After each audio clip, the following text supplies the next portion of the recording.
সকলকে স্বাগত। এই মুহূর্তে ঠিক ঘড়ি কাটায় সন্ধ্যে 7টা, আর সন্ধ্যে 7টা মানে আপনারা জানেন এক কথায় অঞ্জনের সঙ্গে স্পেশাল শো। আজ ঠিক কী কী বিষয় নিয়ে আলোচনা হবে তার ছোট্ট একটু ব্রিফ ধারণা আপনাদেরকে দিয়ে রাখবো। ইতিমধ্যে আপনারা জানেন যে 4 জুন একেবারে ফল প্রকাশ হয়েছে লোকসভার, এবং দেশের মসনদে একেবারে দিল্লির মসনদে বসে রয়েছে আপাতত প্রধানমন্ত্রী নরেন্দ্র মোদী।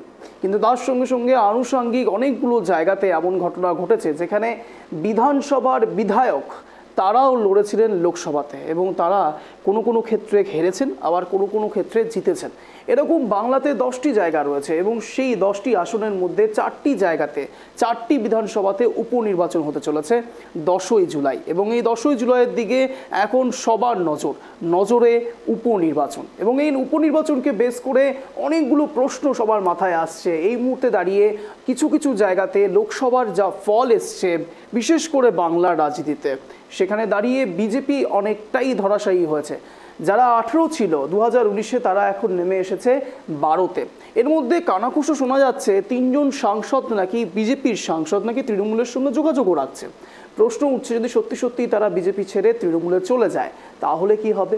কিন্তু তার থেকেও বড় প্রশ্ন, এই মুহূর্তে দাঁড়িয়ে কিছু কিছু সাংসদ যারা ইতিমধ্যে দাঁড়িয়েছিলেন বলে মনে করেছিলেন যে তারাও সাংসদ হতে পারেন, সেই লড়াইতে সামিল হয়েছিলেন, তাদের মধ্যে কেউ কেউ বিধায়ক ছিলেন, এবং তারা ছিলেন বিজেপি থেকে আগত তৃণমূলে, এবং তৃণমূলে দাঁড়িয়ে তারা সাংসদ পদের জন্য লড়াই করছিলেন লোকসভার টিকিটে। তারা যখন লোকসভার টিকিট পেয়ে গেলেন, তারপরে কিন্তু তাদেরকে হারের সম্মুখীনও হতে হয়েছে। এমন বেশ কিছু জায়গা রয়েছে, তার মধ্যে বিশেষ করে যে 4টি জায়গা অত্যন্ত গুরুত্বপূর্ণ, সেই 4টি জায়গার মধ্যে থেকে 3টি জায়গা ইতিমধ্যেই ফ্ল্যাশ হয়নি যে কারা উপনির্বাচনে সত্যি সত্যি দাঁড়াচ্ছেন তৃণমূলের হয়ে। তৃণমূলের ব্যাটিংটা আদতে কারা কারা করবে, বিশেষ করে রায়গঞ্জ, বাগদা এবং রানাঘাট দক্ষিণ, এই 3 জায়গাতে ইতিমধ্যেই বিধানসভার উপনির্বাচনে তৃণমূলের পক্ষ থেকে ব্যাটিং কে করবে এখনও জানা যায়নি। কিন্তু প্রশ্ন উঠছে মানিকতলা নিয়ে। মানিকতলার উপনির্বাচনে ইতিমধ্যেই সামিল হয়েছেন তৃণমূলের ব্যাটিং ধরবার জন্য সাধন পাণ্ডে, প্রয়াত সাধন পাণ্ডের স্ত্রী, এবং এই নিয়েও শুরু হয়েছে রাজনৈতিক চর্চা। এই যাবতীয় বিষয় নিয়ে আলোচনা পর্ব চলবে আগামী 1 ঘন্টা। কিন্তু তার আগে অঞ্জনের সাব প্রশ্ন। আমার প্রথম প্রশ্ন, সাধন পাণ্ডের স্ত্রী এবং মেয়ের মধ্যে স্ত্রীকে বেছে নেওয়ার সিদ্ধান্ত মানিকতলায় তৃণমূলের রাজনীতিতে প্রভাব ফেলবে?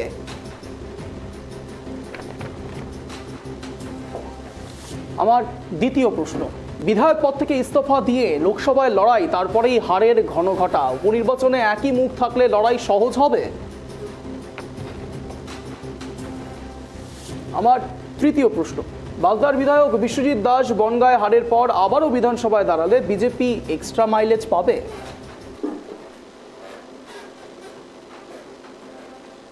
আমার চতুর্থ এবং অন্তিম প্রশ্ন, 4 জায়গায় উপনির্বাচন হলেও আলোচনার কেন্দ্রবিন্দু মানিকতলাই কেন? এই যাবতীয় বিষয় নিয়ে আলোচনা পর্বে আসবো, এই যাবতীয় প্রশ্ন জানবার চেষ্টা করব আগামী 1 ঘন্টায়। আজ প্রতিবেদন প্রথমে না, আজ সরাসরি গেস্টের সঙ্গে ইন্ট্রোডাকশন করব, গেস্টের সঙ্গে জোড়বার চেষ্টা করব। এই মুহূর্তে আমাদের সঙ্গে অনলাইনে জুড়ে রয়েছেন আমাদের 3 জন গেস্ট। ইতিমধ্যে ট্রাইক টিভি বাংলা এক কথা অঞ্জনের এই শোতে জুড়ে গিয়েছেন আমাদের সঙ্গে মাননীয় স্নেহায়ন সরকার, বিজেপি সমর্থক। আমাদের সঙ্গে জুড়ে গিয়েছেন মাননীয়া লিপিকা ঘোষ, কংগ্রেস সমর্থক। আমাদের সঙ্গে জুড়ে গিয়েছেন মাননীয় কল্যাণবাবু, তৃণমূল সমর্থক। আপনাদের 3 জনকেই স্বাগত ট্রাইক টিভি বাংলায় এক কথা অঞ্জনের এই শোতে। আমি প্রতিবেদনে আসবো, কিন্তু তার আগে আমার সোজাসুজি প্রশ্ন থাকবে একেবারে লিপিকা ম্যামের কাছে। ম্যাম, মানিকতলাতে শুক্রবার দিন উপনির্বাচন নিয়ে সিপিআইএমের মহলে শোনা যাচ্ছে যে তারাও মিটিং করবেন। আমার প্রশ্ন হচ্ছে, অনেক লোকসভাতে এরকম দেখা গিয়েছে যেখানে বাম এবং কংগ্রেস একসঙ্গে লড়াই করছে, এবং কংগ্রেসের দিকে আঙুল এসছে। সিপিআইএম কংগ্রেসকে সাপোর্ট করলেও কংগ্রেস সিপিআইএমকে সমর্থন দেয়নি। তাহলে মানিকতলার উপনির্বাচনের ক্ষেত্রেও কি একই ঘটনার নতুন করে পুনরাবর্তন হবে? লিপিকা ম্যাম। না, এরকম কোনো কথা আমি শুনিনি। এবারে যথেষ্ট ভালো বোঝাপড়ার জায়গাটা ছিল। হ্যাঁ, দেখুন, দুটো দলের একেবারেই আদর্শ তো আলাদা, তো সেইখানে সেই একেবারে দুটো আদর্শ নিয়ে যে সমস্ত মানুষ যে ভোট দেবে, এটা ভাবনা চিন্তা করাটাই ভুল। যে সমস্ত বামফ্রন্ট সমর্থক কংগ্রেসকে ভোট দেবে বা কংগ্রেস সমর্থক বামফ্রন্টকে ভোট দেবে, এটা হতে পারে না। 34 বছর একে অপরের সাথে লড়াই করেছে, সেই জায়গাটা এত সহজে অত সরলীকরণ করা যায় না। কিন্তু এখানে যথেষ্ট ভালো একটা বোঝাপড়ার জায়গা ছিল, কারণ আমি নিজে ব্যক্তিগতভাবে এবারে ইলেকশনে আমি কল্যাণী অ্যাসেম্বলিতে অনেকটাই আমি কাটিয়েছি, ঘুরেছি, যেহেতু কল্যাণীতে আমার বাড়ি এবং আমার এখানে কংগ্রেসের আমাদের ক্যান্ডিডেট ছিল বনগা লোকসভাতে, তো আমি বামফ্রন্টের সঙ্গে কাজ করেছি। আমার মনে হয়নি কোনো জায়গায় এরকম কোনো মারাত্মক সমস্যা কিছু আছে বা সেরকম কোনো ভুল বোঝাবুঝির জায়গা বা পরবর্তীকালে উপনির্বাচনে তার কোনো প্রভাব পড়বে বলে আমার মনে হয়নি।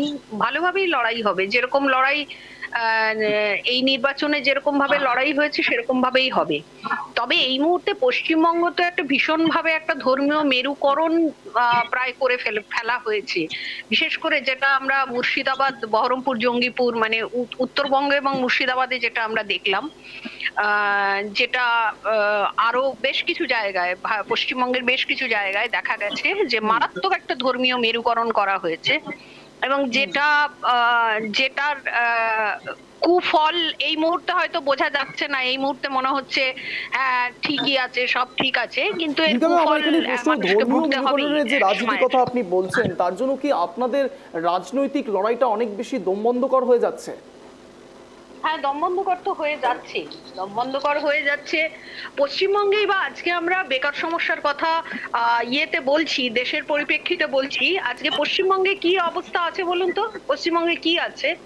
আমার প্রশ্ন তো এখানেই, তা সত্ত্বেও তো আপনারা ইন্ডিয়া জুড়ে তৃণমূলকে একই সঙ্গে নিচ্ছেন। সেটাই তো বলছি, এখানে যেটা হয়েছে এটা মেরুকরণ করা হয়েছে, একটা বাইনারি, একটা মেরুকরণ করা হয়েছে, যার ফলে একটা দল এভাবে বেরিয়ে গেছে, এভাবে বেশ বেশ বেশ বাইনারি একেবারে আমি চলে যাব তৃণমূলের কাছে, তৃণমূল সমর্থকের কাছে। তৃণমূলের সমর্থন যিনি রয়েছেন, কার্তিকবাবু, আপনাকে বলবো যে বাইনারি কথা বলছেন আপনি এবং স্নেহান বাবুকেও একই প্রশ্ন থাকবে। আপনারা ধর্মীয় রাজনীতি করবার চেষ্টা করছেন এবং সেখানে বাইনারি কথা তুলছেন। লিপিকা ম্যাম, কি বলবেন? শোনা যাচ্ছে? হ্যালো হ্যালো, শোনা যাচ্ছে, বলুন। হ্যাঁ, শোনা যাচ্ছে কল্যাণবাবু। বাইনারি যারা করে সেটা বিজেপি বলতে পারবে। ধর্মীয় মেরুকরণ করে 2014-তে নরেন্দ্র মোদী ক্ষমতায় এসেছিলেন, 2019-এও এসেছেন, এবারে সেটা কাজ করেনি কেউ। নরেন্দ্র মোদীর ধর্মীয় মেরুকরণ, সেই জন্য 400টা সিট পাননি কেউ, 290-তে আটকে যেতে হয়েছে, তাও শরিক মিলিয়ে।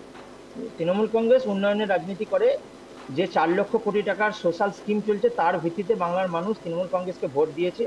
বেশ, কল্যাণবাবু, আমার একটা প্রশ্ন জানার আছে এখানে, আপনারা পরবর্তীকালে এনডিএ সরকারের সঙ্গে জোটবদ্ধ হবেন?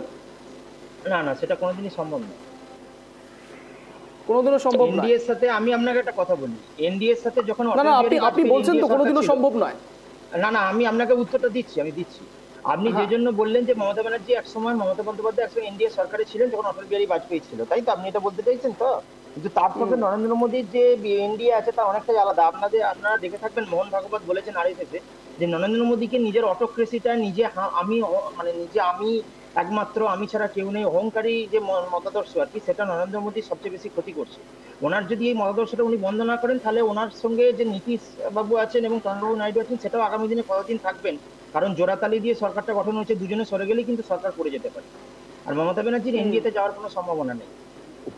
কিন্তু এই মুখ্যমন্ত্রী মমতা বন্দ্যোপাধ্যায় তিনি স্বয়ং বলেছেন অমিত শাহ এবং নরেন্দ্র মোদী এনাদেরকে সরিয়ে দিয়ে এক প্রকার আরএসএস এবং বিজেপি উভয়ই কিন্তু ভালো, অর্থাৎ কোনো এক জায়গাতে তিনি কি ইন্ডিকেশন দিয়ে রাখলেন যদি সত্যি না, প্লিজ কোশ্চেনটা শুনে নিন, তাহলে কি ইন্ডিকেশন দিয়ে রাখছেন যে নরেন্দ্র মোদী এবং অমিত শাহ যদি সাইড হয়ে যায় তাহলে আপনারাও এনডিএতে আবার যোগদান করবেন? না, সে তো অভিষেক বন্দ্যোপাধ্যায় বলেছেন যে আমরা খুব স্পেসিফিক্যালি কিছু কারণ যদি আমাদের বাদ দেওয়া যায় তাহলে আমরা এনআরসি কে সাপোর্ট করবো, এটা উনি বলেছেন। কোনো একটা বিশেষ ভিত্তিতে সাপোর্ট করা যায়, কোনো দলের মতাদর্শের সাথে কারোর কোনো ডিফারেন্স আছে, কিন্তু ব্যক্তিগতভাবে কোনো মানুষের সাথে মমতা বন্দ্যোপাধ্যায়ের সমস্যা হচ্ছে, ওনাদের যেভাবে ওনারা পার্টিটাকে চালাচ্ছেন ওনাদের, সেক্ষেত্রে হয়তো ওনার মনে হয়েছে মমতা বন্দ্যোপাধ্যায় মুখ্যমন্ত্রী যে উনি সেটাকে পছন্দ করছেন না, তাই উনি বলেছেন যে ওদের দুজনকে বাদ দিলে হয়তো কিছু কিছু ক্ষেত্রে, এবার দেখুন এমন অনেক সময় বিল আসে, ন্যাশনাল সিকিউরিটির ক্ষেত্রে বিল আসে বা সোশ্যাল স্কিমের ক্ষেত্রে যেগুলো আমাদের লোকসভাতে বিল আসে, তখন অনেক দলকে সেখানে হয়তো ন্যাশনাল সিকিউরিটির কথা ভেবে বা মানুষের কথা ভেবে, জনগণের কথা ভেবে সাপোর্ট করতে হয়। উনি হয়তো সেটা বলে থাকবেন যে আমি হয়তো কোনো ক্ষেত্রে, কোনো বিশেষ ক্ষেত্রে সাপোর্ট করতে পারি, তা বলে অল আউট সাপোর্ট সেটা উনি বলতে চান। অল আউট সাপোর্ট মানে আপনি যেটা বলতে চান ভোটের সময় সাপোর্ট, একসাথে জোটবদ্ধ কোলাবোরেশন করে, এটা সম্ভব। কিন্তু বিধানসভা উপনির্বাচনের ক্ষেত্রে যারা যারা মুখ হতে চলেছেন সূত্র মারফত জানা যাচ্ছে, তারা যদি সত্যি আবারও উপনির্বাচনে দাঁড়ায়, আপনার মনে হয় যে লড়াইটা সহজ হবে? তার কারণ তাদের নিজস্ব জায়গাতেই তাদের লিড অনেকটাই কম ছিল। সেক্ষেত্রে না দেখুন, বিধানসভা উপনির্বাচন আর লোকসভার কিন্তু পার্থক্যটা আলাদা, এটা আপনাকে বুঝতে হবে। লোকসভা বিধানসভা ভোট না, কিন্তু একেবারেই একটা বুঝি, ব্যাপার। লোকসভা এবং বিধানসভার পার্থক্য রয়েছে, একেবারেই বুঝি, কিন্তু প্রশ্নটা সেখানে হ্যাঁ, নয়। একদমই তাই। দুটো ক্ষেত্রেই জনমতই কথা বলে, প্রশ্নটা এই জায়গাটাতে।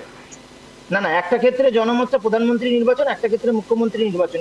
একেবারেই দুটো ক্ষেত্রে জনমতের ডিফারেন্স আছে অনেকটাই, এটা অনেকটাই ডিফারেন্স। এই আপনারা মনে করছেন যে বিধানসভা নির্বাচনের ক্ষেত্রে প্রধানমন্ত্রী বা নরেন্দ্র মোদীর ক্ষেত্রে বা মুখ্যমন্ত্রী মমতা বন্দ্যোপাধ্যায়ের ক্ষেত্রে বিধানসভা উপনির্বাচনে শুধুমাত্র মমতা বন্দ্যোপাধ্যায়ের মুখ দেখে সবাই ভোটটা দেবে, সেই একই রকম? না, আমরা এটা মনে করি ওয়েস্ট বেঙ্গলে এখনো পর্যন্ত মমতা বন্দ্যোপাধ্যায় ফ্যাক্টর, কোনো নরেন্দ্র মোদী বা কোনো মোদী ফ্যাক্টর নয়।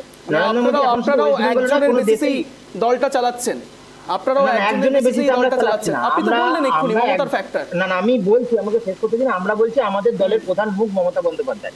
অনেক সময় এরকম বাইনারি করে দেওয়া হয় যে আমাদের দলে দুটো দল আছে বা দুটো গোষ্ঠী আছে, এরকম তো অনেক জায়গাতে শোনা যায়। ওরকম কোনো ব্যাপার নেই। আমাদের দলে যে দুটো গোষ্ঠী আলাদা আলাদা কি নাম বলা হয়?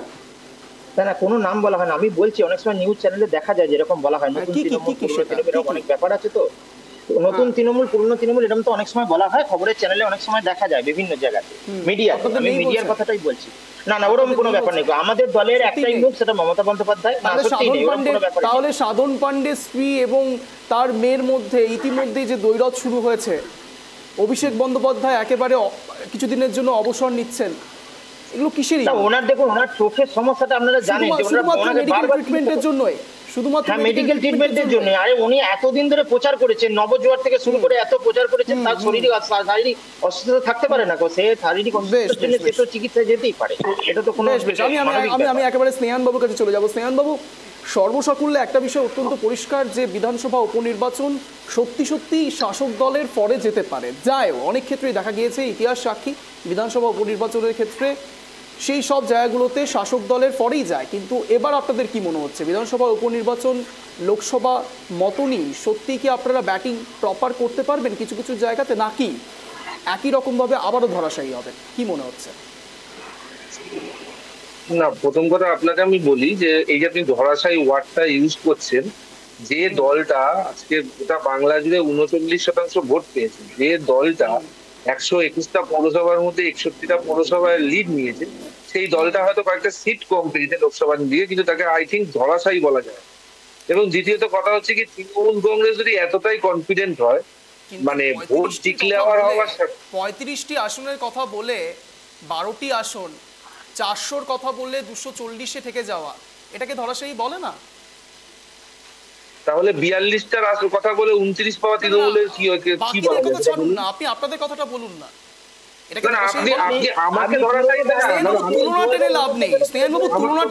আমার প্রশ্ন হচ্ছে 400-র কথা বলে 240 থেকে যাওয়া। প্লিজ প্লিজ প্লিজ, আমি কারোর কথা 18-র কথা বললে কি ধরাশায়ী হয় না? না না, আমি লাস্ট করে প্রথম কথা বলিনি, আমি কারোর কথা মাঝখানে কথা বলিনি।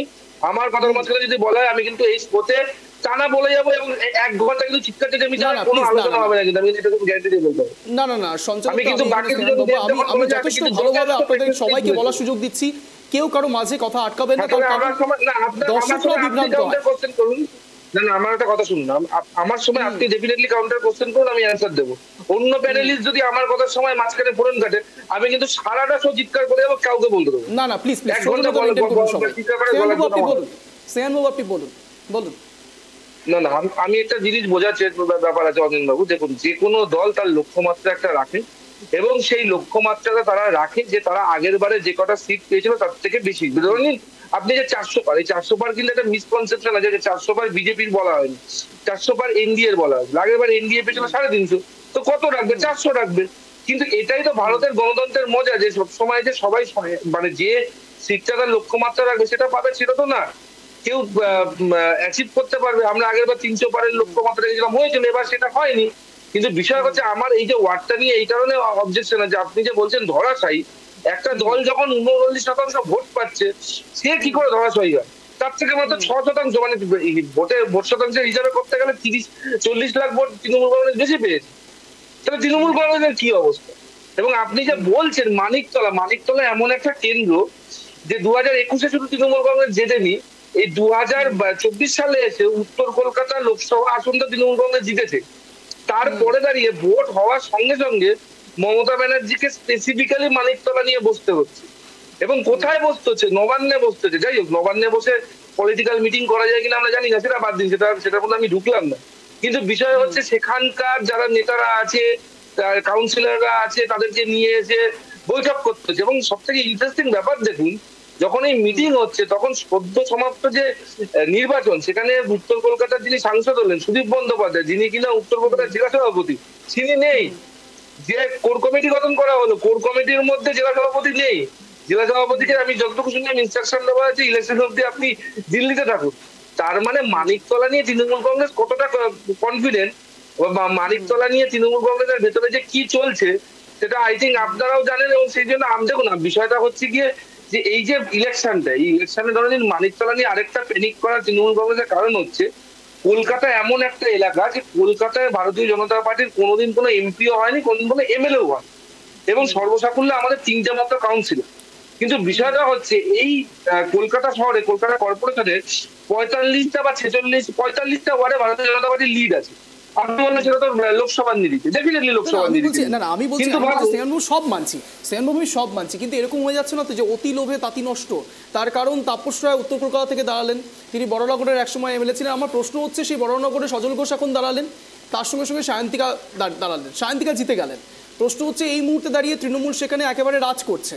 একই রকম জিনিস মানিকতলার ক্ষেত্রে যদি আমি 2021 এবং 2016 ক্ষেত্রে দেখি, তাহলে মার্জিন ছিল এআইটিসির সঙ্গে আপনাদের প্রায় 64,000-এর মতো 2016 সালে, আমি সেই রেশিও বলছি। 2021 সালে সেটা এসে দাঁড়ালো 20,000 প্লাসে। আমি বলছি বিধানসভার উপনির্বাচনের ক্ষেত্রে এই রেশিওটা কি কমবে, নাকি অতি লোভে তাঁতি নষ্ট হবে, কোনটা? না, আপনি কি তার সাথে একটা জিনিস আপনি বললেন না বা চেপে গেলেন, সেটা হচ্ছে কি 2024-এ সেই লিগটা এসে দাঁড়িয়েছে হচ্ছে গিয়ে 3,500 কি 4,000-এর মতো একটা সংখ্যা এসে। এক্ষুনি তো তৃণমূলের সমর্থক বলছেন যে বিধানসভা এবং লোকসভা এক জিনিস নয়। সেটাই তো আমি আপনাকে এক্সপ্লেন করতে যাচ্ছিলাম, তখন তো আপনি আমাকে আটকালেন। বিষয়টা হচ্ছে ডেফিনেটলি এক জিনিস না, কিন্তু বিষয়টা হচ্ছে আপনি ভাবুন যে লোকসভায় কলকাতা সংলগ্ন 2টো লোকসভা, মানে উত্তর কলকাতা দক্ষিণ কলকাতা, 2টো লোকসভাতে কে জিতলো? তৃণমূল জিতলো। এবং তার এই কলকাতা লোকসভার 2টো অ্যাসেম্বলি, যাদবপুর টালিগঞ্জ যে লোকসভার মধ্যে আছে যাদবপুর লোকসভা, সেটাও তৃণমূল কংগ্রেস জিতলো। কিন্তু তারপরেও দাঁড়িয়ে 45টা ওয়ার্ডে তৃণমূল কংগ্রেস পিছিয়ে পড়লো। এবং শুধু পেছানো শুধু না, যেসব ওয়ার্ডে তৃণমূল লিড নিয়েছে সেখানে তৃণমূলের লিড অনেক কমে গেছে, কোথাও হয়তো 2,500, কোথাও 3,000। এবং এমন অবস্থা হয়েছে যে 20 নম্বর ওয়ার্ডে তৃণমূলের কাউন্সিলর বিজয় ওঝা, তাকে রিজাইন করতে হলো, কারণ তার লিড এত নিচে নেমে এসেছে। বিষয়টা হচ্ছে এই যে তৃণমূলের প্রতি যে অনাস্থা, সেটা কিন্তু যেভাবে কর্পোরেশন ইলেকশনটা করানো হয়েছে বা তার পরবর্তী সময় এই যে তৃণমূলের কাউন্সিলরদের যে দুর্নীতি, যে দাদাগিরি, যে জেতার পরে যেভাবে উল্টোডাঙ্গার একটি কমপ্লেক্সে যেভাবে আক্রমণ চালানো হলো, এটা কিন্তু তার প্রতিফলন। এবং আমি আপনাকে বলছি, লোকসভায় যে রেজাল্টটা হয়েছে, যত ইলেকশন লোকালাইজ হবে, বিধানসভা বলুন, কর্পোরেশন বলুন, তত দেখবেন তৃণমূলের অবস্থা আরো খারাপ হবে। কারণ তৃণমূলের প্রতি মানুষের অনাস্থা কিন্তু এই যে লোকাল কাউন্সিলর, লোকাল নেতাদের উপর বেশি। তো সেই কারণে তৃণমূল কংগ্রেস খুব ভালো মতো জানে, তাই জন্যই বলছি না, এত তড়িঘড়ি এই যে এই মিটিং, তারপরে এই এত তড়িঘড়ি এই কোর কমিটি, স্টিয়ারিং কমিটি বানাতে হচ্ছে, স্পেশালি মানিকতলা নিয়ে। কেন মানিকতলায় কিন্তু লোকসভাতেও 3,500-4,000 তৃণমূলের লিড আছে। মিটিংটা করা কোথায় জায়গা, যেখানে করার কথা বাগদা নিয়ে, যেখানে তৃণমূল পিছিয়ে আছে, রানাঘাট দক্ষিণ, যেখানে তৃণমূল পিছিয়ে আছে। কিন্তু ভাবুন, তৃণমূল যেখানে পিছিয়ে আছে সেটা নিয়ে মিটিং না করে তৃণমূল মিটিং করছে এতগুলো উপনির্বাচন হচ্ছে, কিন্তু মানিকতলায় কেন্দ্রবিন্দু কেন? ঠিক এই জায়গাতে আমার প্রতিবেদন রয়েছে, এবং এই সামগ্রিক প্রতিবেদন থেকে কি উঠে আসে একবার শুনুন, তারপর আসছি আলোচনায়। শুনুন।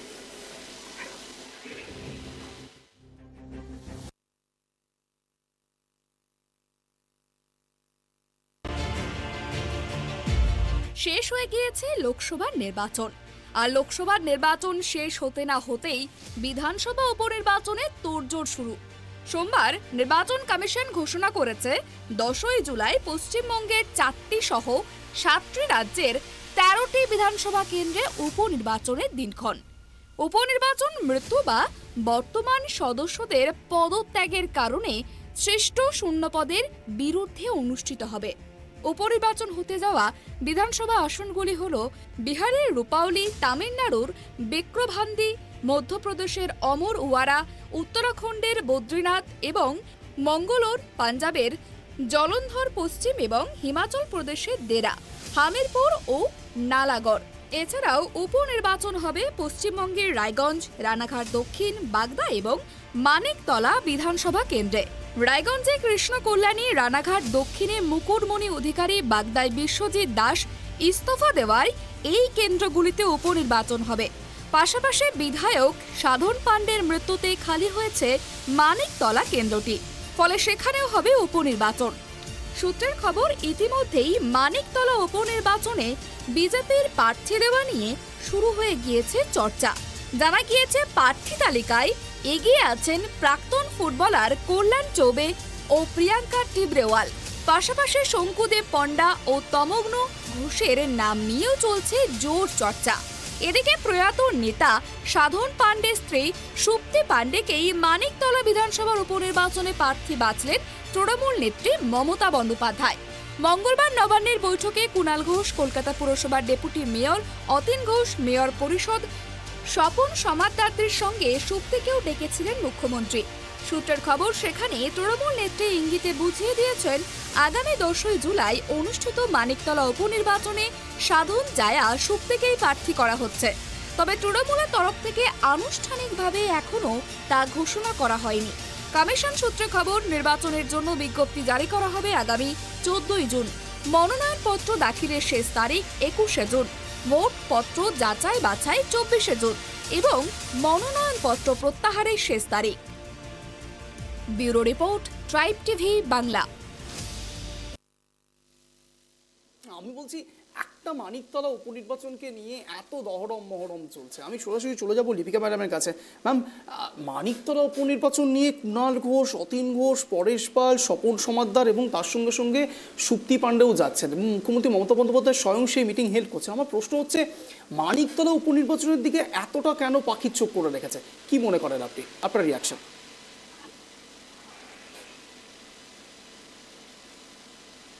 না, সে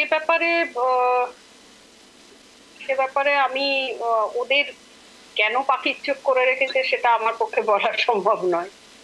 তবে আমার মনে হয় যে জায়গাগুলো ওদের দুর্বল জায়গা, সেটা বাগদা বলুন, সেটা রানাঘাট বলুন, সেগুলোতে আরো বেশি পাখির চোখ করা দরকার ছিল। বাগদাতে বিশ্বজিৎ দাস যে বিজেপি থেকে চেঞ্জ করে এলো তৃণমূলে, এবং রানাঘাটে যেখানে সেখানে না হয়ে ওটা তো জেতা সিট, সেইখানে কেন করেছে কি? এদের কি সেই আবার ভেতরে ভেতরে নব্য এবং পুরনো তৃণমূল এই নিয়ে কোনো লড়াই কিনা আমি জানি না। কারণ সাধন পাণ্ডের মেয়ে অবশ্যই সেই নব্য তৃণমূলের অনুগামী, সেই ইয়েতে পড়ে। আর এনাকে তো বারবার করে যেটা প্রচার করা হচ্ছে, যেটা পরিচয় দেওয়া হচ্ছে যে মমতা ব্যানার্জির নাকি স্কুলের না কলেজের বন্ধু বান্ধবী, সেই বলে। এখন কি এদের বোঝাপড়া ওরাই বলতে পারবে ভালো। আমি একেবারে চলে যাবো, একেবারে আমি চলে যাবো কল্যাণবাবুর কাছে। কল্যাণবাবু, ইতিমধ্যে শ্রেয়া পাণ্ডে মন্তব্য করেছেন, তিনি বলছেন যে মুখ্যমন্ত্রী মমতা বন্দ্যোপাধ্যায়ের সঙ্গে তার মার খুব ভালো বন্ধুত্ব এবং শ্রেয়া পাণ্ডের কাজ তিনি দেখেননি বা তিনি জানতে পারেননি। এখানে কি সত্যি আদি নব্য ব্যাপারটা কি বিবেচনা হচ্ছে না? তারপরেও আপনারা বলবেন যে প্রবীণ নবীন তত্ত্ব তৃণমূলের মধ্যে নেই? না, শ্রেয়া পাণ্ডে কি তার মায়ের বিরুদ্ধে কোনো কথা বলেছে? আপনি কথাটা এমন ভাবে বসিয়ে দিচ্ছেন ওনার মুখে যেন উনি বলেছেন যে আমার মা। আমি বসাচ্ছি না, ডোন্ট থিংক দ্যাট। না প্লিজ এইভাবে অ্যাটাক করবেন না। আমি আবারও বলছি, আমি কিছু আপনাকে বলছি কথাটা, প্লিজ। শ্রেয়া পাণ্ডে যা বলেছে সেই বিষয়টি তুলে ধরলাম। শ্রেয়া পাণ্ডে অনেকদিন ধরে মানিকতলা তৃণমূল কংগ্রেসের, মানিকতলার যে তৃণমূল কংগ্রেস মানিকতলা বিধানসভার কনভেনার করা হয়েছিল ওনাকে অনেকদিন আগে, ওনার বাবা মরে যাওয়ার পরে। ওনার বাবার যখন মৃত্যু হয় তখন সেই সময়তে 2021 সালে যদি আপনি বিধানসভার ফল দেখেন, ওনার বাবা পেয়েছিলেন, হ্যাঁ, সাসপেন্ডও করা, ওনার তারপর সরিয়ে দেওয়া হয়েছিল। 50% ভোট পেয়েছিলেন এবং কল্যাণ চৌবে, যাকে আপনারা দেখালেন বিজেপি থেকে, আমি নিকটতম প্রতিদ্বন্দ্বী হিসেবে বিজেপিকেই ধরছি, যেহেতু সিপিএম এবং কংগ্রেস সব জায়গাতেই শূন্য, 2-1টা সিট ছাড়া। ওখানে 35% ভোট পেয়েছিল, তাহলে 15%-এর ডিফারেন্স আছে। 15%-এর ডিফারেন্স হিউজ। এবার কোনো দলের মধ্যে এমন নয়, এবার আপনার মনে হয়ে থাকে এবার আমাদের দলের সভাপতি পদ আছে, চেয়ারপারসন আছেন মমতা ব্যানার্জি, বিভিন্ন মানুষের বিভিন্ন মানুষকে পছন্দ হতেই পারে যে আমি কাউকে প্রার্থী হিসেবে চাই, কিন্তু দলের সংখ্যাগরিষ্ঠ যারা আছেন তারা যেটা বিবেচনা করবেন তাকেই প্রার্থী করা হবে। এবং মমতা বন্দ্যোপাধ্যায়, এই যে বলা হচ্ছে মমতা বন্দ্যোপাধ্যায় বান্ধবী হতে পারে, এটা প্রচার করা হচ্ছে। আমাদের এমন অনেকে আছে, যেমন পার্থ চ্যাটার্জি ছিলেন, অনেকে আছেন এবং অনেকের স্ত্রী আছে মমতা ব্যানার্জির সঙ্গে তিসমা কলেজে পড়তেন, এবং তারা একসাথে তখন দলটা তখন শুরু করেছিলেন 1998 সালে।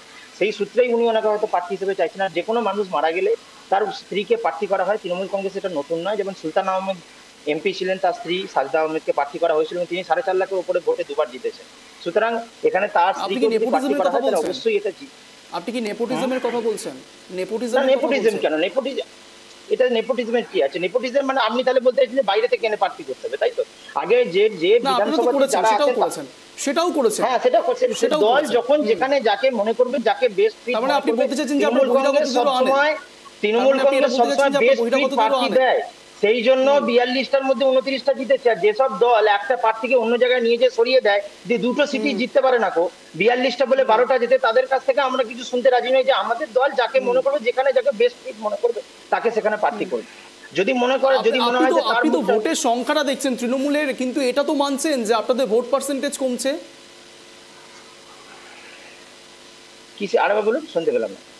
আপনি ভোটের সংখ্যাটা বলছেন যে এতগুলো মার্জিন আপনারা পেয়েছেন, এতগুলো ভোট পেয়েছেন, কিন্তু ভোটের পার্সেন্টেজগুলোর দিকেও তো নজর দিতে হবে। সে অনেক সমস্ত দলেরই ভোট পার্সেন্টেজ মাঝে মাঝে ওঠানামা করে। আপনি বলছেন কি যে বিজেপি বা সিপিএম এর ভোট পার্সেন্টেজ কমেনি বা বাড়েনি? সেটা সবসময় বাড়া কমে। এই হচ্ছে আপনাদের রাজনৈতিক দলের সমর্থকদের একটা সমস্যা। আপনাদের যখন আপনাদের সম্বন্ধে আমরা জিজ্ঞেস করি, না প্লিজ আপনাদের যখন আপনাদের সম্বন্ধে জিজ্ঞেস করি, তখন আপনারা সবসময় অন্য দলের দিকে বেশি করে আঙুল তোলেন। একটা কথাই আছে জানেন তো, যে নিজের দিকে আঙুল তুললে অন্যের দিকে আঙুল তুললে নিজের দিকে 4-4টে আঙুল থাকে। হ্যালো, শুনতে পেলেন না? বেশ, দেখুন অঞ্জন, একটা কথা বলবো যে কংগ্রেসকে নিয়ে সবাই অনেক কথা বলে যে কংগ্রেস পরিবারবাদ দেখে কংগ্রেস।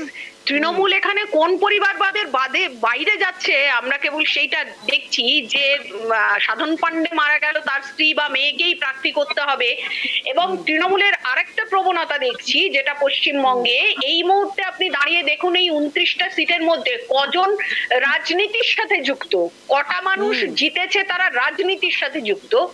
অন্য সেক্টর থেকে, অন্য জায়গা থেকে নিয়ে এসে তাদেরকে দাঁড় করিয়ে তাদেরকে এমপি বানানো হলো। তার মধ্যে কজন আছে যে রাজনীতি বোঝে বা সারা বছর রাজনীতি করে, সারা বছর মানুষের সঙ্গে থাকে?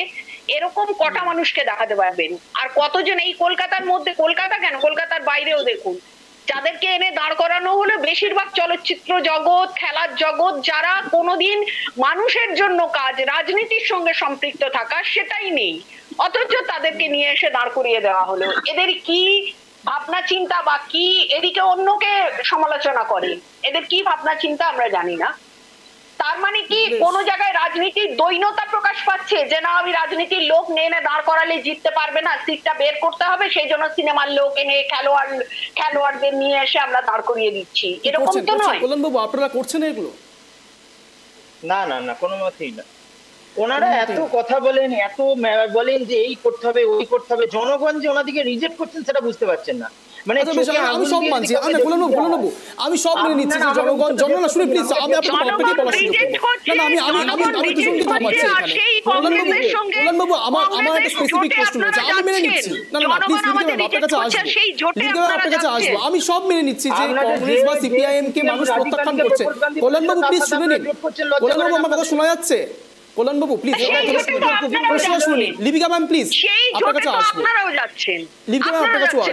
কল্যাণবাবু, আমার স্পেসিফিক একটা প্রশ্ন রয়েছে আপনার কাছে। আপনি বলছেন যে কংগ্রেস এবং সিপিআইএম কে মানুষ প্রত্যাখ্যান করেছে, মেনে নিচ্ছি, আপনার তর্কের খাতিরে মেনে নিচ্ছি। আমার প্রশ্ন হচ্ছে, তাহলে নুসরাত জাহানকে কেন বসিরহাটে আপনারা দাঁড় করালেন না? কেন মিমি হঠাৎ করে যাদবপুর থেকে সরে গেলেন এবং যাদবপুর থেকে সরে গিয়ে তাকে প্লিজ শুনে নিন আমার প্রশ্ন শেষ হতে শোনার কি অভ্যেস নেই আপনার? না অবশ্যই আছে, বলুন। বসিরহাটে লোকসভাতে নুসরাত জাহানকে কেন দাঁড় করানো হলো না? মিমি সেখান থেকে সরে গেলেন, সায়নী কেন দাঁড়ালেন? প্রশ্নগুলো তো এগুলো উঠবে। আপনারা তো জনমতে বিশ্বাসী, তাহলে জনসমর্থন যদি পায় তাহলে 144 ধারার জায়গায় 174 ধারা কি করে বলে স্যার? আরে সেটা তো ওনার একজন এমপি বলা ভুল হয়েছে। সেই স্লিপ অফ টাং, ওনার স্লিপ অফ টাং নয়, স্লিপ অফ টাং না, উনি দেখুন, উনি চলচ্চিত্রের মানুষ, উনি হয়তো 144 ধারা ঠিকঠাক জানেন না, 174 ধারা ভুল করে বলেছেন, সেটা তো তার দোষ, সেটা তো আমি অস্বীকার করতে পারি না। দল যাকে যেখানে মনে করেছে তাকে কোথায় দাঁড় করানো হয়েছে? তাকে তো সরিয়ে দেওয়া হয়েছে। কি বলছেন সমস্যা? অনলাইনে রয়েছেন সবাই, প্লিজ।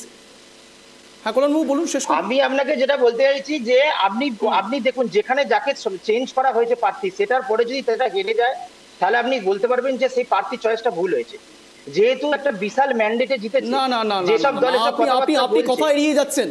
না না কল্যাণবাবু, আপনি কথা এড়িয়ে যাচ্ছেন, আপনি আলাদা রকম ভাবে অ্যান্সার দেওয়ার চেষ্টা করছেন। আমার প্রশ্ন হচ্ছে নুসরাত জাহানকে কেন সরানো হলো? আপনি তো বলছেন না যে জনসমর্থন পাচ্ছে না কংগ্রেস, সিপিআই মেনে নিয়েছি তো। আমার প্রশ্ন হচ্ছে তো আপনাদেরকে তো জনসমর্থন দেওয়া হচ্ছে, তাহলে নুসরাত জাহানকে কেন সরিয়ে দিতে হলো? কোথায় ঘাটালে তো দেবকে সরালেন না, এত দহরম মহরম হলো, কোথায় ঘাটালে তো দেবকে সরানো হলো না, নুসরাত জাহানকে কেন সরানো হলো? বসিরহাটের মতো এত সেন্সিটিভ একটা জায়গা যেখানে আপনারা জিতে গিয়েছেন ইতিমধ্যেই, আমার প্রশ্ন হচ্ছে নুসরাত জাহান তো এত ভালো কাজ করেছে, জনসমর্থন পেয়ে ভোট পেয়েছিলেন 2019 সালে, তাহলে 2024 থেকে দাঁড় করালেন না কেন? দেখুন কেন বহরমপুরে ইউসুফ পাঠানকে দাঁড় করাতে হলো আপনাদের? বাংলার কোনো লোক ছিল না? বাংলার কোনো রাজনৈতিক কোনো নেতা ছিল না আপনাদের? আপনার মনে হয় কি যে বাংলা থেকে অনেক লোকই দাঁড় করানো হয়েছিল, কোনোদিন কেউ অধীর চৌধুরীকে হারাতে পেরেছে? ইউসুফ পাঠান পেরেছে। আপনি নিজে প্রশ্নের মধ্যে উত্তর আছে, আপনি বুঝতে পারছেন না। আপনি যে প্রশ্নটা করছেন তার মধ্যে উত্তর আছে। অধীর চৌধুরী নিজেকে ভগবান মনে করতেন, অধীর চৌধুরীকে হারানোর জন্য যাকে দরকার ছিল দল তাকে দাঁড় করিয়েছে, এটা প্রথম। তার মানে আপনাদের মমতা ব্যানার্জিরও ক্ষমতা ছিল না হারানোর?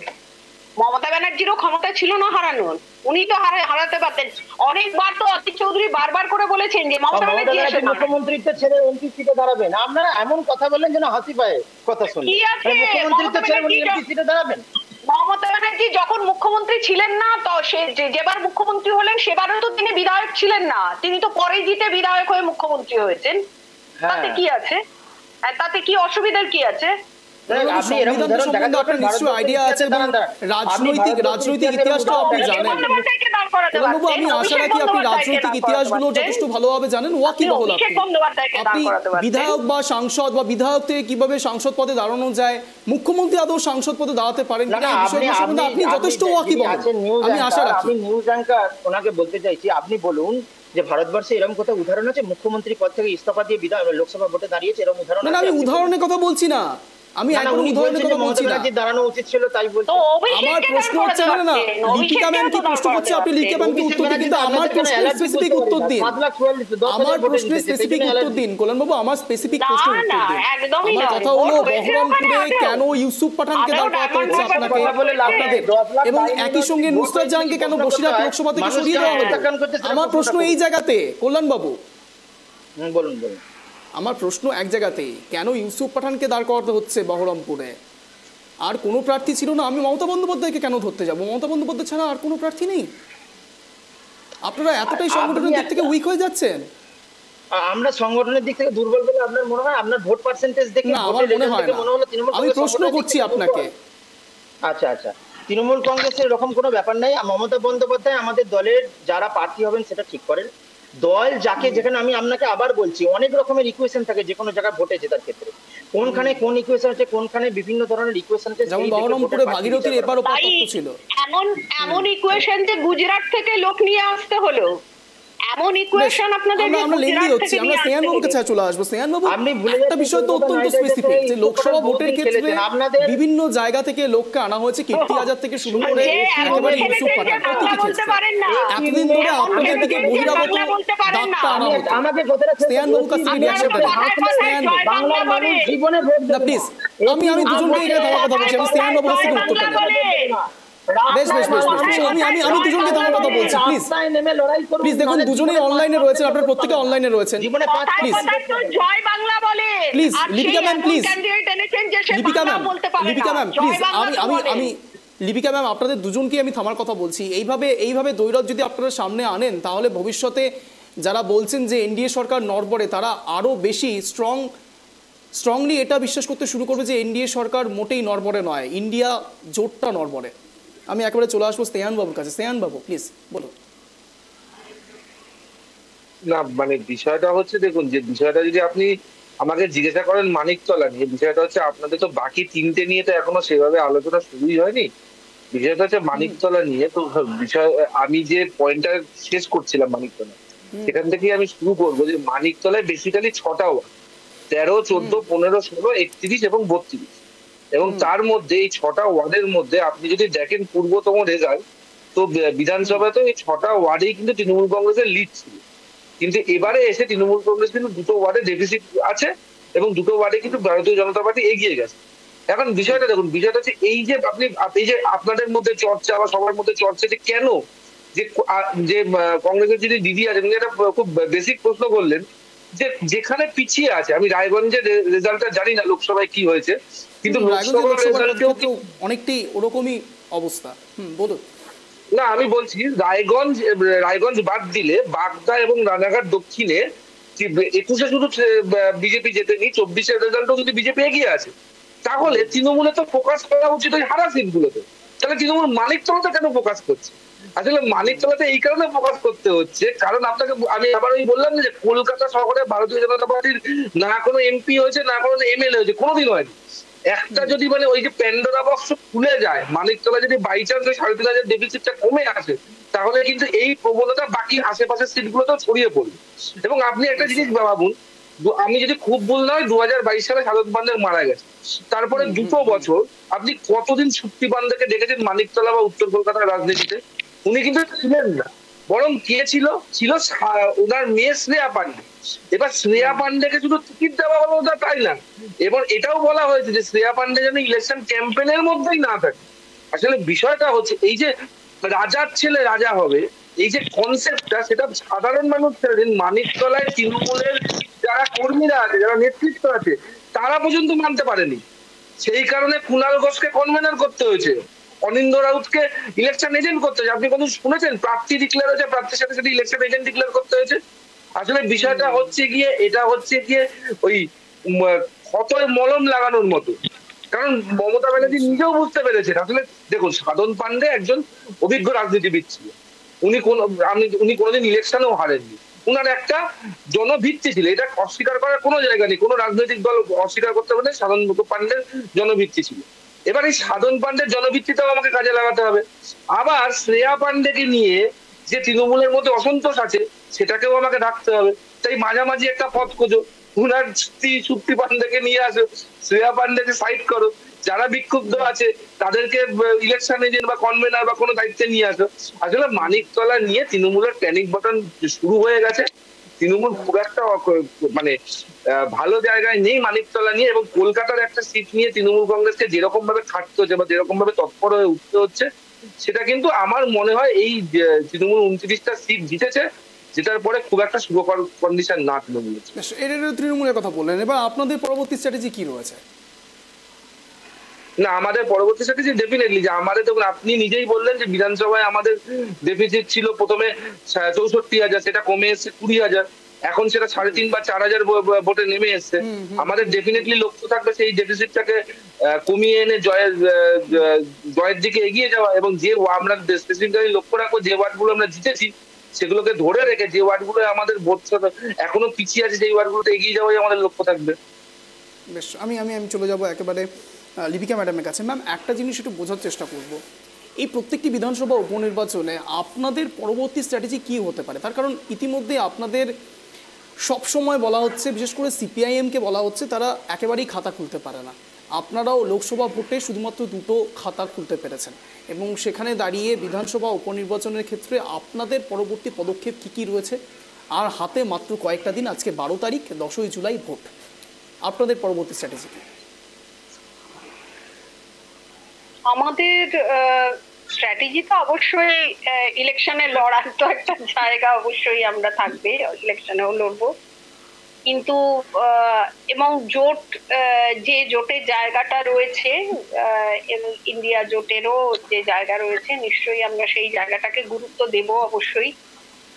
ভাবনা চিন্তা নিয়েই, এটা ভাবার কোনো কারণ নেই হেরে গেল মানে সে শেষ হয়ে গেল, এটা ভাবার কারণ নেই। সেটা কিন্তু বুঝিয়ে দিয়েছে এবারের লোকসভা ইলেকশন, যে এবারে লোকসভা ইলেকশনে বিজেপি ধরেই নিয়েছিল যে কংগ্রেসের আর কোনো অস্তিত্বই থাকবে না।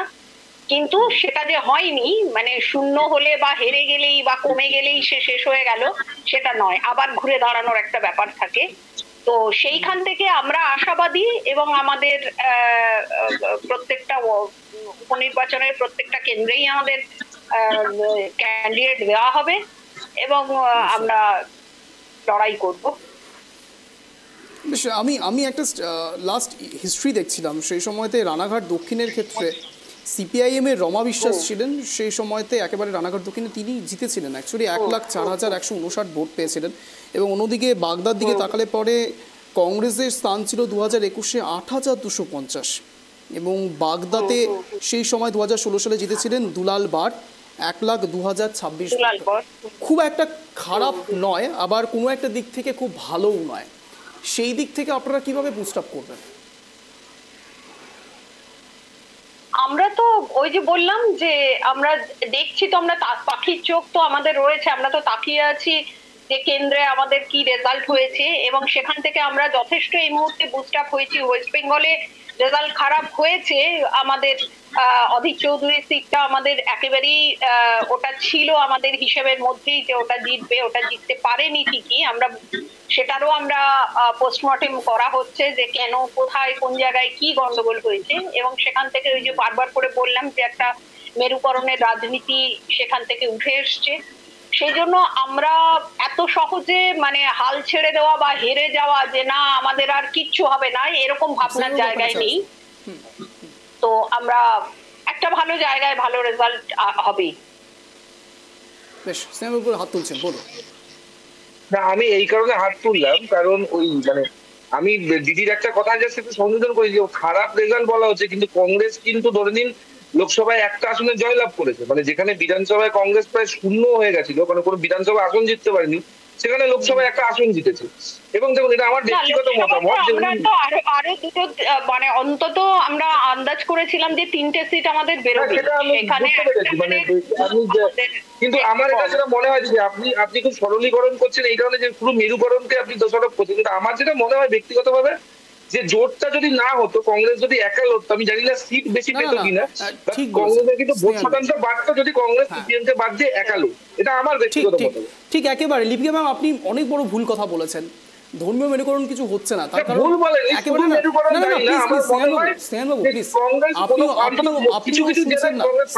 আপনিও শুনছেন না, স্নেহানবাবু আপনিও সংযোজন করলাম। হ্যাঁ প্লিজ, আমি শুধু এখানে একটা কথা বলবো, একদম ঠিক বলেছেন আপনি, ধর্মীয় মেরুকরণ একেবারেই হচ্ছে না। কিন্তু এখন সব থেকে বড় কথা লিপিকা ম্যাম, একেবারেই ধর্মীয় মেরুকরণ হচ্ছে না। তার কারণ আপনারা জানেন এখন এনডিএ সরকার এসছে এবং টিডিপির সঙ্গে সমঝোতা করতে হচ্ছে, মুসলিম লীগের যাবতীয় বিষয়গুলো, মুসলিম সংরক্ষণ নিয়ে নানান রকম বিষয় এখন সমঝোতার জায়গাতে এসছে। তাই ধর্মীয় মেরুকরণের জায়গাটা কিন্তু এখন নেই, একেবারে অন্তিম পর্যায়ে চলে এসেছি। আপনাদের তিনজনকে এক মিনিট করে স্ট্যান্ড পয়েন্ট, ওটা তো বাধ্য হয়ে এখন কিছু করার নেই, করতে হবে। তা সত্ত্বেও বলছেন ধর্মীয় মেরুকরণ, কোথায় ধর্মীয় মেরুকরণ হচ্ছে বলুন?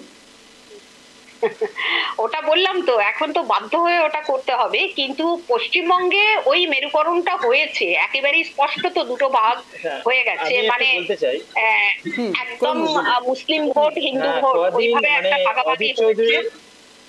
অধীর চৌধুরী একজন বর্ষিয়ান রাজনীতিবিদ, ওনার উপরে আমাদের সংক্ষেপে নেব, একেবারে এক মিনিট স্ট্যান্ড পয়েন্ট রাখার সুযোগ দেবো এবার সকলকে। হ্যাঁ, তা আমি কদিন আগে অধীর চৌধুরী শেষের কয়েক বেলার প্রচারে দু এক জায়গায় বলেছিলেন যে আমার তো মনে হয় তৃণমূল যা করছে তাতে বিজেপিকে ভোট দেওয়া ভালো। আমার মনে হয় এই জন্যই উনি সিটটি হেরেছেন, ওনারা নিজেদের মধ্যে একটু আপনি হয়তো শেষ পর্যায়ে জানেন না যে ওটা একটা ফেক ভিডিও ছিল, এটা প্রুভড হয়ে গেছে। না, ফেক ভিডিও ছিল। আপনি লাস্ট আপডেটটা নেই আপনার কাছে। যাই হোক, একেবারে এক মিনিট স্ট্যান্ড পয়েন্ট রাখার সুযোগ দেবো তিনজনকে। এটা বলাই উচিত নয় যে কোনোদিনও বলবেন এই কথা। না, একেবারে অন্তিম নম্বরে চলে এসেছি। আপনাদের তিনজনকে এক মিনিট করে স্ট্যান্ড পয়েন্ট রাখার সুযোগ দেবো। আমি প্রথম সুযোগ দেবো স্নেহানবাবুকে। স্নেহানবাবু, আপনার এক মিনিট সময় শুরু হচ্ছে এখন, বলুন। আমি আবারও যেটা দিয়ে আমি শেষ করছি, আমি সেটাই বলছি যে ওই দেখুন, শুধুমাত্র ধর্মীয় মেরুকরণকে দোষারোপ করে লাভ নেই। আমি এই কারণে বলছি, মালদা দক্ষিণে প্রায় 53% মাইনরিটি ভোট, তো সেখানে যদি ধর্মীয় মেরুকরণ হতো তাহলে কংগ্রেস কিন্তু জিততে পারতো না। আসলে কংগ্রেসের ওখানে মানে মালদা দক্ষিণটায় কংগ্রেসের একটা সাংগঠনিক শক্তি ছিল, 19-এও জিতেছিল, 24-এও সেই ফলটাই রিপিট করেছে। আমার যেটা মনে হয়, দেখুন কংগ্রেসের হাইকমান্ড যেভাবে বাংলাটাকে পুরোপুরি তৃণমূল কংগ্রেসের উপর ছেড়ে দিয়েছিল, এবং ভাবুন একটা মানে একটা উচ্চ নেতৃত্ব কেউ প্রচারে আসেনি একবারের জন্য, শুধু মল্লিকার্জুন খাড়গে একবার এসছে আপনার মালদায়, লোকসভায় বিরোধী দলনেতা অধীর চৌধুরী লড়াই করছে, কোনো একটা উচ্চ নেতৃত্ব তার কেন্দ্রে এলো না। বিষয়টা হচ্ছে এই যে কংগ্রেসের উচ্চ নেতৃত্বের বাংলা থেকে মুখ ঘুরিয়ে নেওয়া। এবং আমি আরেকটা কথা বলছি, এই যে সিপিএম এর সাথে জোটটা করা, কারণ সিপিএম আপনি ভাবুন 30টা কেন্দ্রে দাঁড়িয়ে 28টাতে ওদের জামানত বাজেয়াপ্ত হয়েছে। অনেক কন্ট্রি কংগ্রেস তো যে কটা সিটে দাঁড়িয়েছে তারা তো ফাইট দিয়েছে। তাই আমার একটা ব্যক্তিগত মতামত, আমি আবারও বলছি কংগ্রেস একা লড়লে বেটার লড়বে কালকে। বেশ, একেবারে অন্তিম লগ্নের দিকে যাচ্ছি। এবার সুযোগ দেব তৃণমূল সমর্থককে। আপনার 1 মিনিট সময় শুরু হচ্ছে এখন, বলুন। না, আমরা প্রত্যেকটা ভোটের সময় যেমন তৃণমূল কংগ্রেস লড়াই করে, তৃণমূল কংগ্রেসের একদম গ্রাউন্ড থেকে ওপর পর্যন্ত সবাই লড়াই করবে। এবং 4টে যে বিধানসভা উপনির্বাচন আছে সেখানে আমরা আশা করছি যে আমাদের লোকসভা নির্বাচনে যেরকম ফলাফল হয়েছে তার থেকেও আমরা আরো ভালো ফল করবো, কারণ বিধানসভা লোকসভার যে পারসেপশন সেটা অনেকটাই আলাদা। সুতরাং আমরা আশা করছি যে 4টের মধ্যে অন্তত 4টেতে আমাদের জেতার লক্ষ্য তো থাকবেই। 4টে একটা লক্ষ্যমাত্রা সব দলই দেয়, অন্তত 3টে তো আমরা জিতবই। আর মানিকতলা নিয়ে যেটা বলা হচ্ছে, এরকম বাইনারি করে কোনো লাভ নেই। মানিকতলাতে সাধন পান্ডে একটা জেতার সিট, সাধন পান্ডে অত্যন্ত বর্ষেন রাজনীতিবিদ ছিলেন। মানিকতলা সিটটা আমি জিতছি, তাতে তার এখনো পর্যন্ত তৃণমূল কংগ্রেস কিন্তু আনুষ্ঠানিকভাবে ঘোষণা করেনি। সুতরাং তার ওয়াইফ দাঁড়াক বা তার স্ত্রী দাঁড়াক বা তার মেয়ে দাঁড়াক, সেই সিটটা আমরা জিতছি। এবং বাগদা, রানাঘাট দক্ষিণে বাকি যে সিটগুলো আছে সেগুলোতেও আমরা আশা রাখছি যে 4টে সিটই জিতবো এবং আমাদের দল সর্বোচ্চ দিয়ে লড়াই করবে আগামী 10ই জুলাই। বেশ, একেবারে অন্তিম লগ্নে এসেছি। এবার শেষ সুযোগ দেবো লিপিকা ম্যামকে। লিপিকা ম্যাম, আপনার 1 মিনিট সময় শুরু হচ্ছে এখন, বলুন। না, আমার অদ্ভুত লাগছে বিজেপির মুখপাত্র যিনি রয়েছেন তিনি বলছেন আপনাদের এত চিন্তা কি কারণে হচ্ছে বুঝতে পারছি না। কেন কেন্দ্র থেকে খাটগেজি আসেননি, কেন রাহুলজি আসেননি এবং কি হয়েছে না হয়েছে সেটা তো আমরা বুঝে নেব, আমাদের দলের ব্যাপার আমরা বুঝে নেব। আপনারা চিন্তা করুন না। আপনারা তো মমতা ব্যানার্জিকে, আপনারা তো দিল্লির কেজরিওয়ালকে জেলে বন্দি করে দিল্লিতে ভালো রেজাল্ট করলেন, আপনার ঝাড়খণ্ডে ভালো রেজাল্ট করলেন, তো এখানে কেন করলেন না? এখানে কেন মমতা ব্যানার্জিকে বা অভিষেক বন্দ্যোপাধ্যায়কে মাথা ধরা কেন পড়লো না? এবং সেই কারণে আজকে 18 থেকে সরে এসছেন, এই 12তে এসছেন। নিজেদের চিন্তা ভাবনাটা করুন যে আপনারা কোন জায়গায় রয়েছেন। এখানে আপনাকে ভাবতে হবে না মল্লিকার্জুন খাড়গে এলে কি হতো আর অধীর চৌধুরীর কি ক্ষমতা, কি করতে পারেন আর কেন কি হয়নি, সেটা তো আমরা বুঝে নেবো। আমরা নিশ্চয়ই পোস্টমর্টম করবো। আর মানুষ একটাই শুধু ভাবনার কোনো কারণ নেই যে মানুষ কোনোদিন ইলেকশনে হারে না, ইন্দিরা গান্ধীও একসময় হেরেছিলেন। ওই জন্য ওটা চিন্তা করার আমি একেবারে অন্তিম লগ্নে চলে এসেছি। সিয়ানবাবু, আপনার থেকে খুব সংক্ষেপে উত্তরটা নেব, খুব সংক্ষেপে প্লিজ, ওয়ান লাইনারে বলুন। উনি অভিষেক ব্যানার্জিকে ধরার কথা বলছেন। অভিষেক ব্যানার্জি রক্ষা কবচের জন্য সুপ্রিম কোর্টে লড়াই করেন হচ্ছে অভিষেক মানুষ কিন্তু। বেশ বেশ বেশ বেশ, একেবারে অন্তিম লাইনে চলে এসেছি। এবার আপনাদের 3জনকেই অশেষ ধন্যবাদ টাইপটি বাংলায় আসবার জন্য, এক কথা অঞ্জনের এই শোতে আসবার জন্য। যে কথা বলে আজকের এই স্পেশাল শো শেষ করব, বিধানসভার উপনির্বাচনে কি সত্যি কংগ্রেস এবং সিপিআইএম আবারও নতুন করে খাতা খুলতে পারবে? সত্যি কি বিজেপি যে কথা বারবার করে স্নেহানবাবু এতক্ষণ বলছিলেন তারা ধরাশায়ী হননি, সত্যি কি ধরাশায়ী হয়নি? আর যদি সত্যি ধরাশায়ী না হয় তাহলে বিধানসভা উপনির্বাচনে এই কেন্দ্রগুলিতে বিজেপি কি লিড পেতে চলেছে? নজর থাকবে আমাদের ট্রাইব টিভি বাংলার। আপনারাও নজর রাখুন ঠিক সন্ধ্যে 7টায় ট্রাইব টিভি বাংলায়, এক কথায় অঞ্চলে। নমস্কার।